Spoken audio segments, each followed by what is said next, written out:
സകൃന്മന കൃഷ്ണപദാരവിന്ദയോ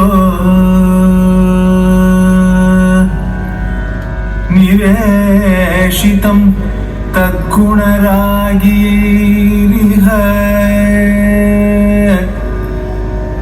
നതേ യമം പാശഭൃതശ്ച തദ്ഭടാൻ സ്വപ്നേപി പശ്യന്തി ചീർണനിഷ്കൃതാൻ സ്വപ്നേപി പശ്യന്തി ചീർണനിഷ്കൃതാൻ സ്വപ്നേപി പശ്യന്തി ചീർണനിഷ്കൃതാൻ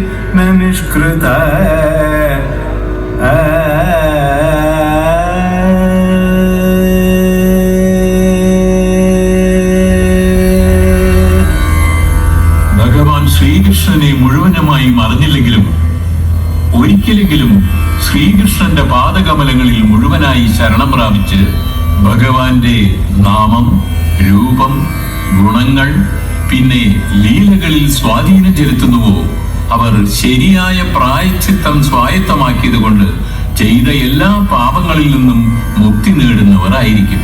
ഇതുപോലെ ശരണം പ്രാപിച്ച ആത്മാക്കൾ യമധർമ്മനെ, പിന്നെ പാപികളെ വലിച്ചു കൊണ്ടുപോകുന്ന കയറുമായി വരുന്ന കിങ്കരന്മാരെ സ്വപ്നങ്ങളിൽ കൂടി കാണാറില്ല.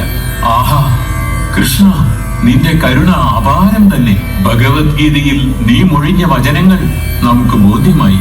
അഭിജിത്സു ദുരാചാരോ ഭജതേ മാം അനന്യവാക് സാധുരേവ സമന്തവ്യഃ സമ്യക് വ്യവസിതോ ഹി സഹ ക്ഷിപ്രം ഭവതി ധർമാത്മാ ശശ്വത് ശാന്തിം നിഗച്ഛതി കൗന്ദേയ പ്രതിജാനീഹി നമേ ഭക്ത പ്രണശ്യതി.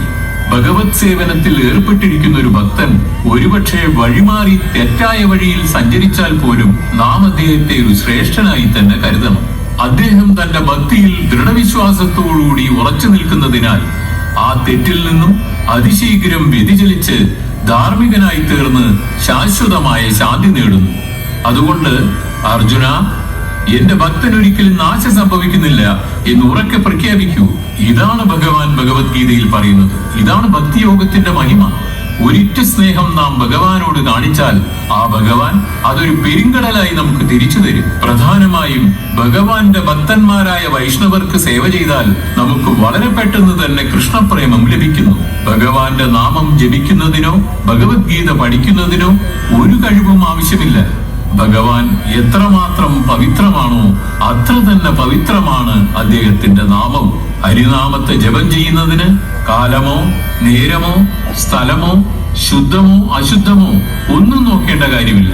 കൂടാതെ നമ്മുടെ കുറ്റങ്ങളും കുറവുകളും ദുസ്വഭാവങ്ങളും ദുശീലങ്ങളും മനസ്സിലോർക്കാതെ പൂർണ്ണ മനസ്സോടെ പവിത്രമായ ഹരിനാമത്തെ ജപിച്ച് ഭഗവാന് ഭക്തിയുക്ത സേവനം ചെയ്താൽ നമ്മൾ ശുദ്ധരാക്കപ്പെടും. ഗ്രന്ഥരാജ് ശ്രീമദ് ഭാഗവതം കി ജയ്.